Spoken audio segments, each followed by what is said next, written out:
Bonjour les voileux, bonjour les voileuses. Allez, petite vidéo technique supplémentaire. Cette semaine, on va parler des haubans et des manies textiles.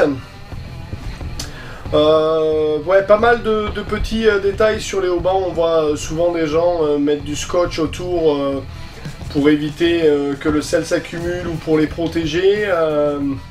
Donc c'est quelque chose qu'il ne faut pas faire, hein. C'est vraiment à proscrire. Si vous voyez un rigueur professionnel, quelqu'un qui est spécialisé dans le matelotage et dans le gréement, il vous dira que c'est vraiment quelque chose qu'il ne faut pas faire. Alors je vais vous donner deux petites astuces là-dessus.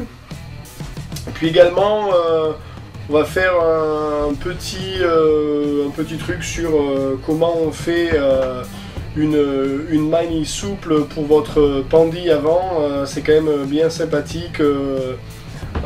C'est facile à faire et on va parler un petit peu de... Enfin, vous connaissez sûrement le Spectra et c'est un très bon matériel. Il faut en avoir à bord, ça peut vous dépanner sur pas mal de choses.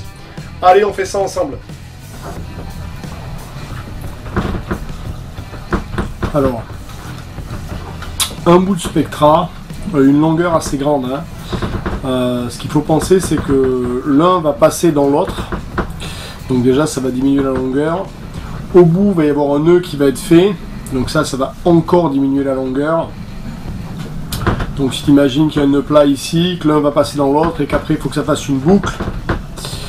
Tu vois bien que voilà, il faut une manille souple qui fasse à peu près cette taille là. Donc ça c'est le minimum pour faire les manilles souples. Ce qu'il vous faut aussi c'est un kit d'aiguilles. Vous allez trouver ça un petit peu chez tous les marchands. Normalement il y en a une de plus, mais moi je m'en suis fait piquer une et c'est pile poil celle qu'il faut pour le travail d'aujourd'hui. Donc voilà. Donc partant de là, on met les deux bouts à longueur égale. À cette extrémité, on fait une boucle, c'est la boucle que fera la manille souple. Et dans l'un des deux, on va tout simplement rentrer et traverser. Donc je le fais, on écarte gentiment le produit et on rentre ici, hein, gentiment. Voilà. Ça, c'est pas mal. Et maintenant, ce qu'on va faire, c'est que on va partir vers l'intérieur, comme ceci. Et on va mettre ce bout à l'intérieur de cette manille, de cette aiguille, et la venir faire tout le long de ce circuit. Alors, on est parti.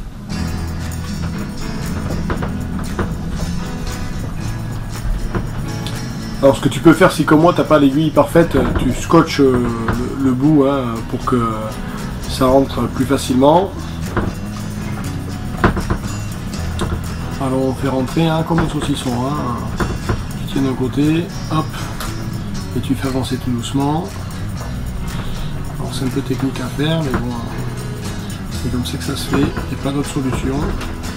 On y va tranquillou, on avance tranquillou.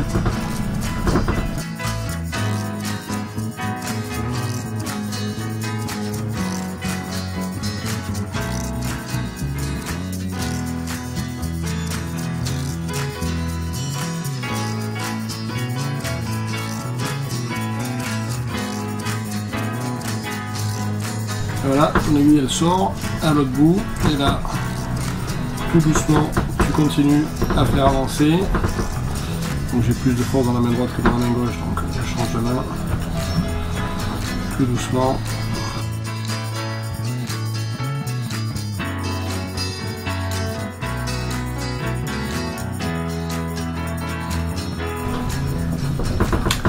Et voilà, tu finis par une aiguille qui a traversé et qui est sortie de l'autre côté.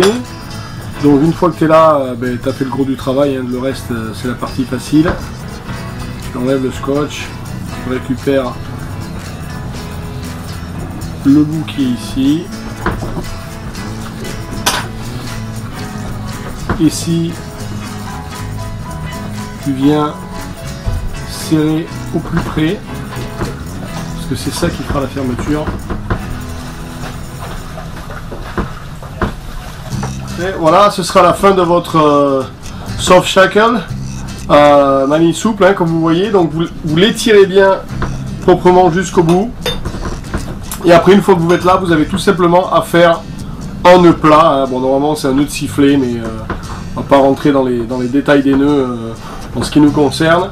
Gentiment, un petit nœud plat. Voilà. Et l'affaire est jouée. On coupe le petit bout qui dépasse. On met ça pas trop court, parce qu'il faut bien que ça soit tendu. Et après, on met un petit coup de feu pour finir ça. Et le tour est joué. Allez, vous allez voir pour couper ces cotons.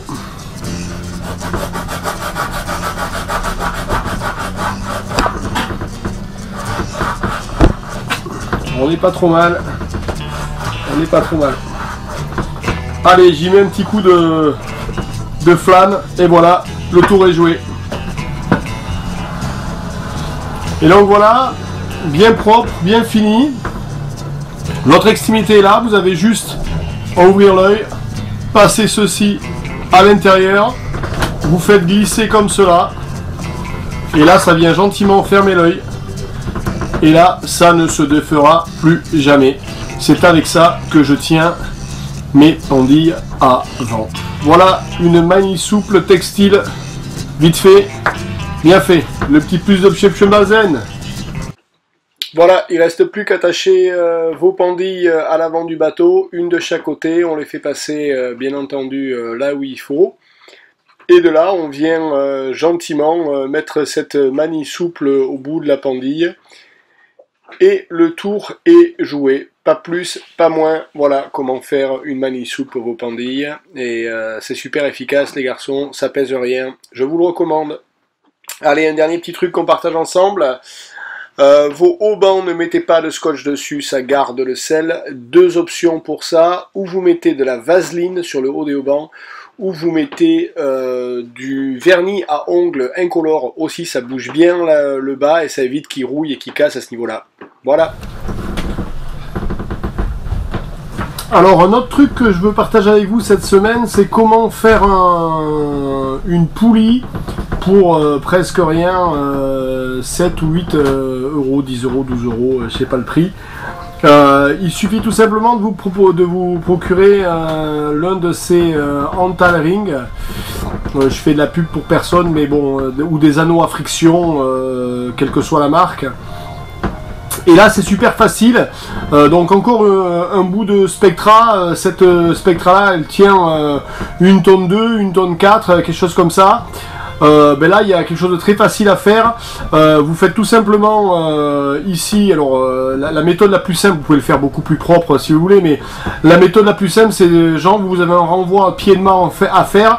Donc je faisais tenir les écoutes de spi d'un kata de 45 pieds avec ça, cette taille là. Donc c'est vous dire comment ça tient. Vous faites juste un nœud plat comme ça, vous passez ça tout simplement ici dedans. Voilà, et vous serrez, ça y est, ça tient. Vous venez attacher ça avec un nœud de chaise dans l'un des anneaux du bas de votre pied de main et vous faites passer ici l'écoute de votre spi. Au lieu d'acheter une poulie qui vaut un prix fou, ben vous faites passer l'écoute ici et ça tient tout simplement et ça y est, vous avez une manille souple. La friction est super légère. Vous pouvez aussi vous en servir pour vos lazy jack. Vous savez, vous avez le lazy jack qui arrive comme ça, quand vous partez de la bombe ici, ça remonte, ça descend ici, ça repart de l'autre côté. Il y en a des beaucoup plus petits. Donc les anneaux à friction utiles pour pas mal de choses, mais vraiment faire une poulie pas chère, il y a un bout de Dynéma, un anneau à friction et c'est fait, ça coûte rien du tout. Si vous êtes en tour du monde et que vous voulez, moi j'en ai 4 ou 5 d'avance, économiser un peu de sous, voilà un moyen pas mal de faire ben voilà, une poulie pour pas cher. Allez, à plus tard les copains. Bon voilà les gars, c'était le petit plus de chez Monsieur Balzen. Ben écoutez, on continue à la semaine prochaine. On va faire une vidéo sur... alors je sais pas comment présenter ça, mais sur comment financer son voyage autour du monde. On avait fait sur le coût et vous aviez vu, on avait discuté un petit peu de combien ça me coûtait de vivre à bord du bateau. Et je vais vous donner ce qui fait que moi j'arrive à m'en sortir et que ça se passe plutôt bien côté financier. C'est la prochaine vidéo. Allez, à plus tard, ciao ciao.